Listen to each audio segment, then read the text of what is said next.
think the first important thing to start off with is it's not a question of there's emotions over here and rationality over here. Emotions are actually a tool for rational decision making, just like the ability to calculate is a tool for rational decision making.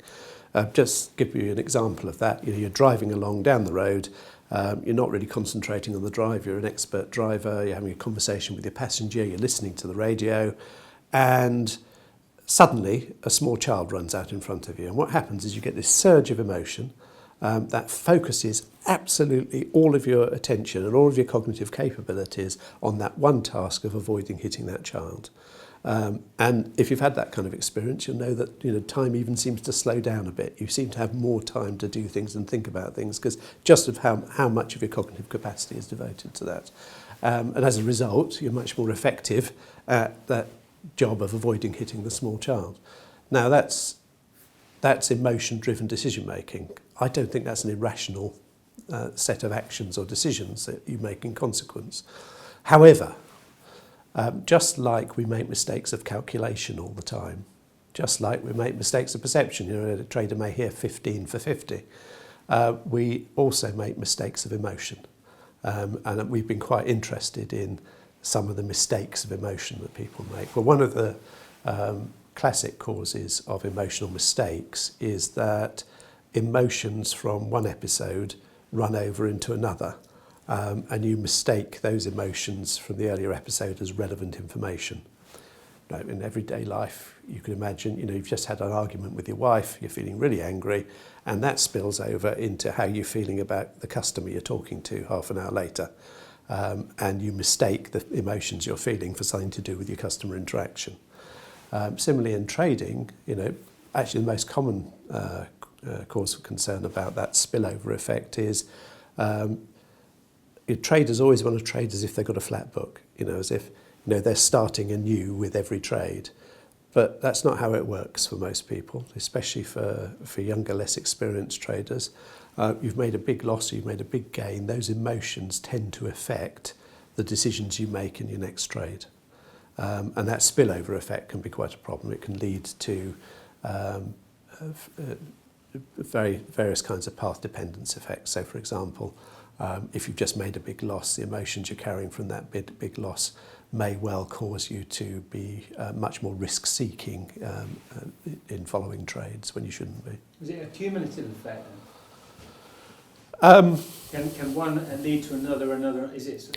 People certainly get into spirals, especially people who are less experienced, who are less able to manage those emotions, and trader managers who we talk to them about the challenges of managing traders, especially less experienced traders.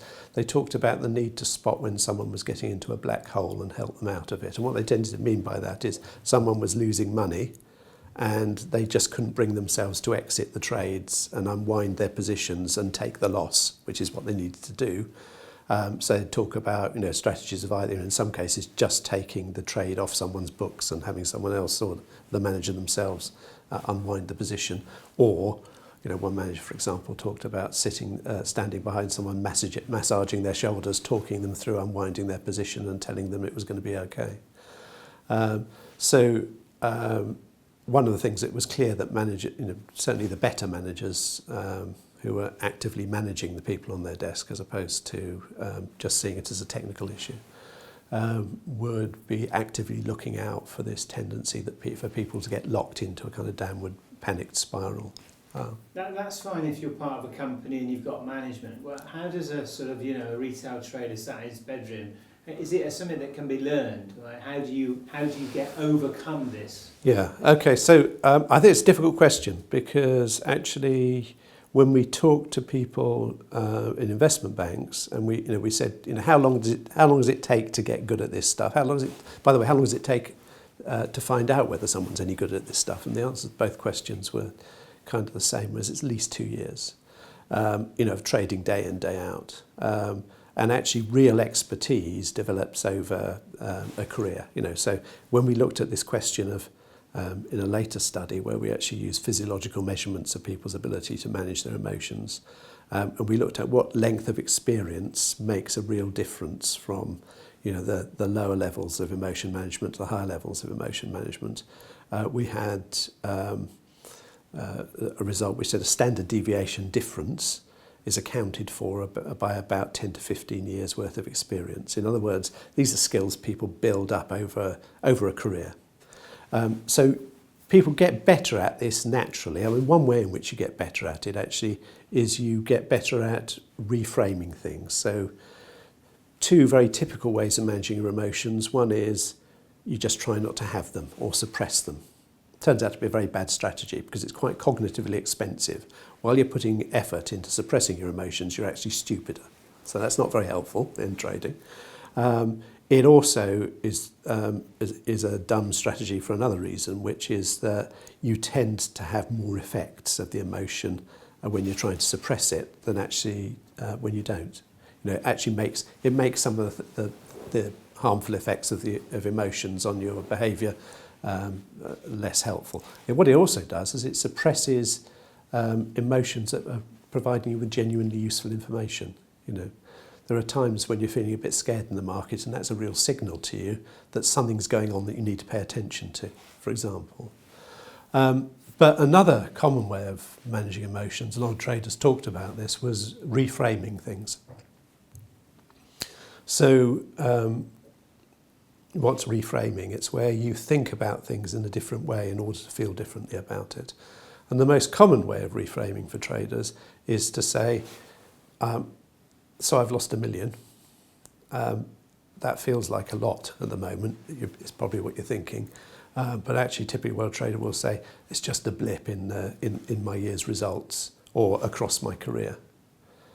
Now, of course, the important thing here is that strategy is much more available to somebody who's been trading for a long time. Because if I've got 10 years of trading behind me and I've just lost a shed load of money, I can say, yeah, I've been there before, it's not a big deal. Compared to the amount I've made over my career, it's a very small amount. If I'm a novice trader in my first few weeks of trading and I lose a large amount of money, that's probably more than the firm has paid me so far. And I'm thinking, am I going to be sacked? So there's a kind of different context there. And of course, there's a different context if it's your own money. I gave a talk about, I've given loads of talks about this at a trading show, and so lots of retail traders there coming up to talk to me afterwards. And two very common things that people said to me. The first was, oh, thank God, one of them said to me, and it's quite typical, he said, I thought getting all emotional about my trading was my dirty little secret. He said, I am so relieved to discover I'm not the only one.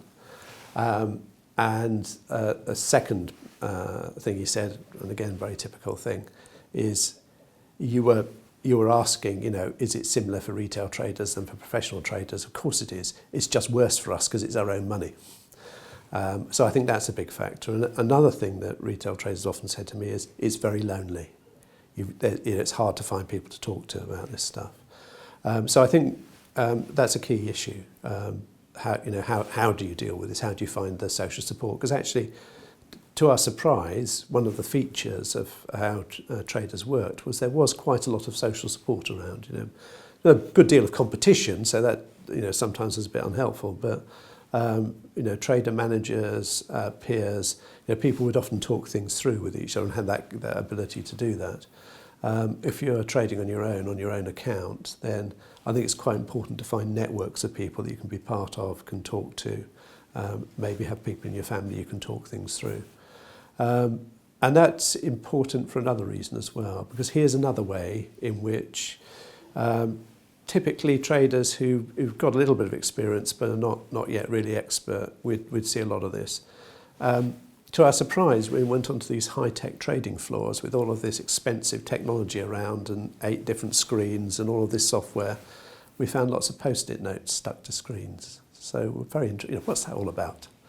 Well, it turns out that there's a variety of reasons. One of the big reasons why those post-it notes might be there, or scraps of paper, or in one case, a trader fiddling around in a handbag to find her piece of paper and asking if anybody had seen it. A lot of traders follow a discipline of writing down a few key notes about their trading strategy for the day. And what that does is it means you can't pretend it was something different later. And the second part of that discipline is to say, if I change my mind about my trading strategy, I won't change my trading strategy until I've written down on the same piece of paper my reasons for changing it. And quite often what that does is you start to write down those reasons and you realise they're not good reasons. You're just panicking a bit. The fundamentals in the market haven't really changed. So you should stick with the strategy. And that could be quite helpful. On big trades where it's not sort of bang, bang, bang, I'm flow trading, you'll also find traders, taking the opportunity to talk things through with people. And rehearse their reasons for if they're going to change their strategy with somebody else, and often just the fact of talking it out with someone else helps you realise no, they're not really good reasons.